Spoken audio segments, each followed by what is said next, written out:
Quero ler o Salmo 116, que diz: Amo o Senhor, porque Ele ouve a minha voz e as minhas súplicas. Esse aqui é um indivíduo que aprendeu a amar a Deus não por causa de dogmas, mas por causa de relacionamento.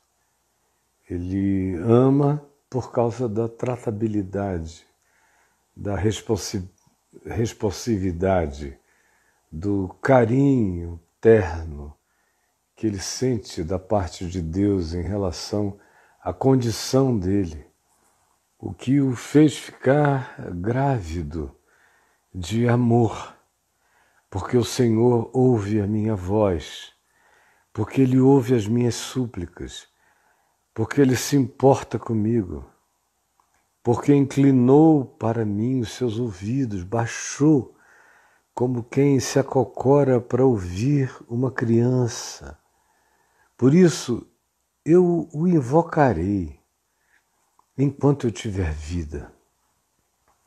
O que eu tenho de intimidade confiante nele e de amor sereno e cuidadoso dele para comigo me estimulam a invocá-lo por todos os dias da minha vida. Laços de morte me cercaram, laços para serem puxados e me prenderem, e angústias do inferno, angústias indizíveis. O próprio inferno, como angústia, se apoderou de mim, das minhas emoções, me trazendo medo. Então eu caí em tribulação, caí em tristeza provocada pelas angústias do inferno. Embora ele saiba que Deus o ama e ele possa confiar nesse que se acocora para ouvir o clamor da criança fragilizada.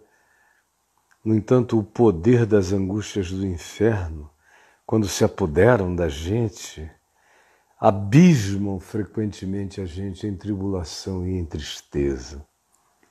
Então invoquei o nome do Senhor. Ó Senhor, livra minha alma, tira minha alma desse desse buraco, desse abismo do inferno. Compassivo e justo, eu sei que Tu és, Senhor. Tu és misericordioso, ouve a minha voz. Eu sei que Tu cuidas dos simples, dos puros de coração. Eu achava-me prostrado e Tu me salvaste. Agora falo eu com a minha alma atrasada, com a mente eu reconheço que a aproximação do livramento de Deus em meu favor está chegando, mas a alma é retardatária. Eu preciso chamá-la de volta à sua posição de descanso. Por isso digo, volta minha alma ao teu sossego, pois o Senhor tem sido generoso para contigo. Não fiques impressionado, ó alma, com os bafos das angústias do inferno. Volta ao teu sossego. O Senhor é pelos simples de coração. O Senhor se curva e ouve a voz do teu clamor. Volta. E eu sei que eu tenho razões para ter essa confiança, porque Ele já livrou da morte a minha alma. Ele já livrou das lágrimas os meus olhos. Ele já livrou da queda os meus pés. Portanto, andarei na presença do Senhor na terra dos viventes. Toda essa experiência do amor de Deus, da bondade de Deus, do cuidado de Deus, do livramento divino, do curvar-se, do acocorar-se de Deus, para ouvir melhor o clamor da minha alma infantil e perturbada, tudo isso me traz a demonstração absoluta e total de que Ele é aquele que livra da morte a minha alma, da lágrima aos meus olhos, da queda dos meus pés. Portanto, como consequência disso, por saber disso, por ter experienciado isso, não como concepções abstratas, mas como experiências pessoais de confiança nele, sendo assim, sabendo disso, andarei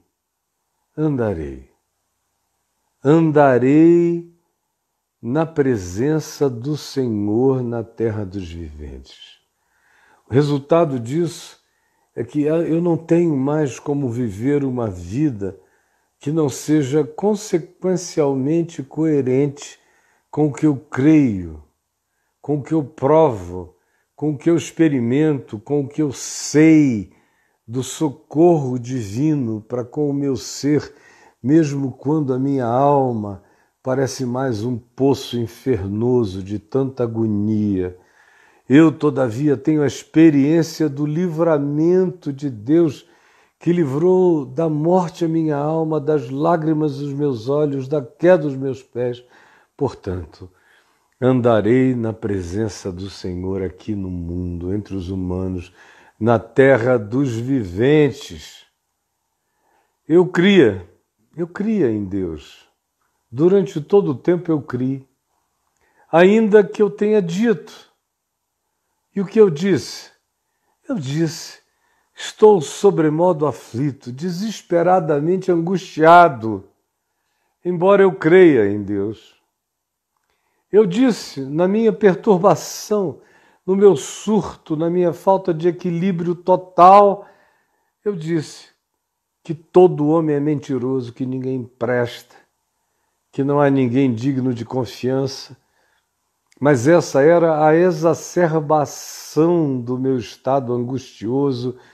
Eu entrei nesse molde de negação de qualquer que fosse a condição saudável de relação com outro ser humano. Eu me vi cercado de tanto banditismo, de tanto laço, de tanta agonia do inferno, que para mim a existência toda perdeu a possibilidade de ter um lugar de refúgio no abrigo fraterno de algum vínculo humano. Por isso eu disse na minha perturbação que todo homem é mentiroso. Que darei eu ao Senhor? Que darei eu ao Senhor por todos os seus benefícios para comigo?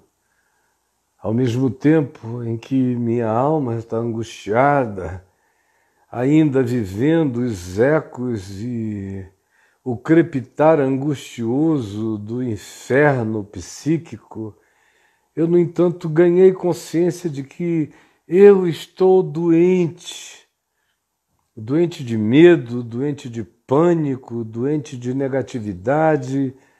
Na minha mente, eu não consigo fazer nenhuma projeção de nenhum encontro humano que não seja de mentira, que seja de bondade. Eu entrei nesse laço da desesperança absoluta. Isso de um lado. Mas de outro lado, eu sou aquele que já viu Deus se abaixar, se acocorar, e falar baixinho e me perguntar o que é, meu filho. Fala. Por isso, eu tenho experiência do cuidado, do carinho, do amor, da atenção, da particularização bondosa do amor de Deus para comigo, e é o que me faz perguntar esperançosamente: que darei ao Senhor por todos os seus benefícios para comigo? Ele reconhece que há uma quantidade enorme de bondades, ele está traumatizado pelas experiências excepcionais, raras, mas a vida toda dele foi tomada e foi cercada de benefícios e benefícios e benefícios de Deus para com ele. Quando, todavia, chegou o dia da angústia, do laço, do inferno, da armadilha, da provocação, dos sentimentos confusos, de um inferno existencial angustioso, tudo que tinha sido a manifestação coerente, diária, de cuidado, de carinho, de bondade divinos para com ele, foi relativizada. No entanto, ele tinha uma raiz mais profunda do que a relativização e a dor poderiam arrancar nele. E aí ele pergunta, depois de reconhecer a perturbação e a negatividade absoluta da mente dele no estado no qual ele ficou, ele escala esse abismo perguntando: o que darei ao Senhor por todos os seus benefícios para comigo? Ele tem uma ideia: eureka, já sei. Tomarei o cálice da salvação.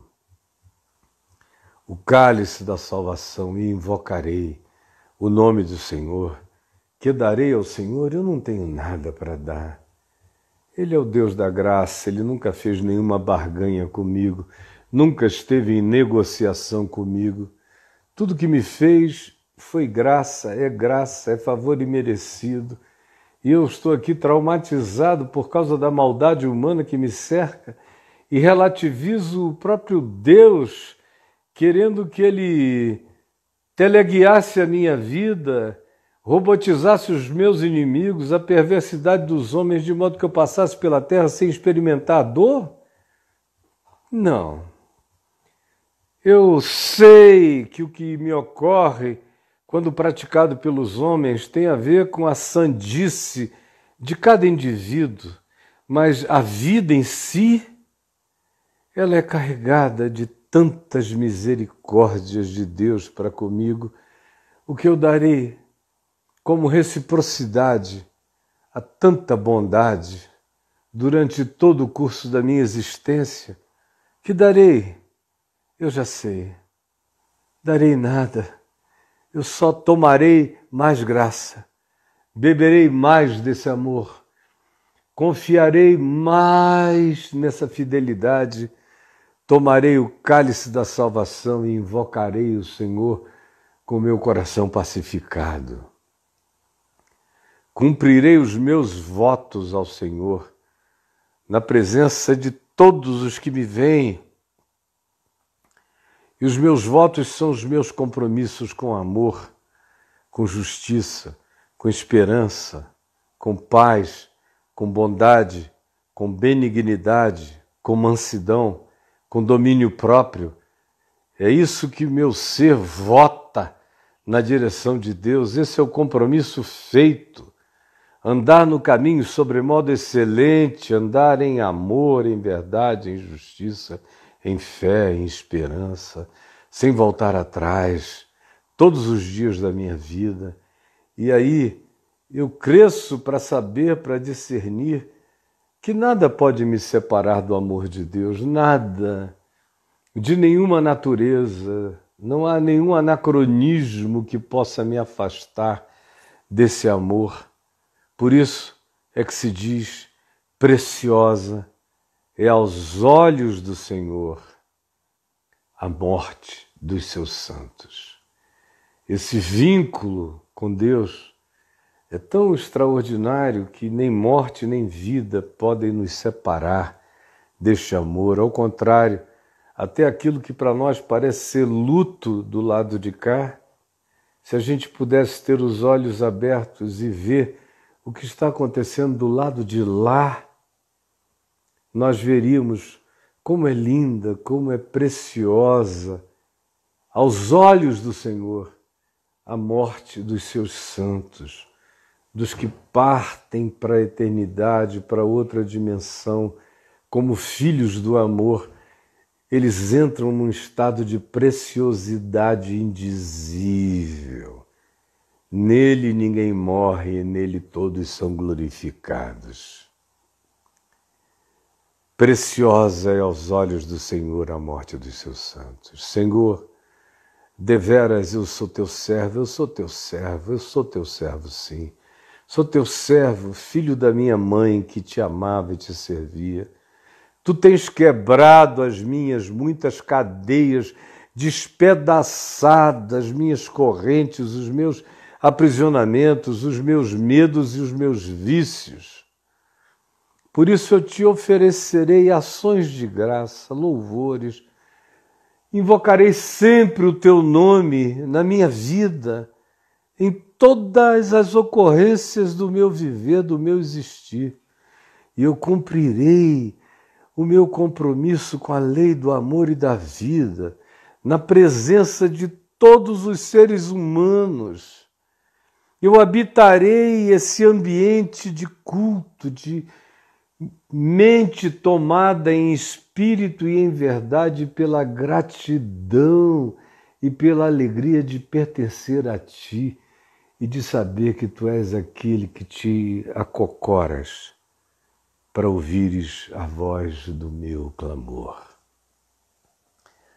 Senhor Jesus, eu peço que essa palavra tão singela, tão meiga, tão simples, chegue agora no coração de tantos, trazendo consolação verdadeira, fortalecendo a consciência, quebrando ciclos e cadeias e prisões mentais, tirando infernos de dentro do coração de muitos, ajudando muitos a voltarem à sanidade, a abandonarem aquele espírito negativo e amargo e a abraçarem a tua graça inexplicável e a beberem mais e mais daquilo que não tem explicação.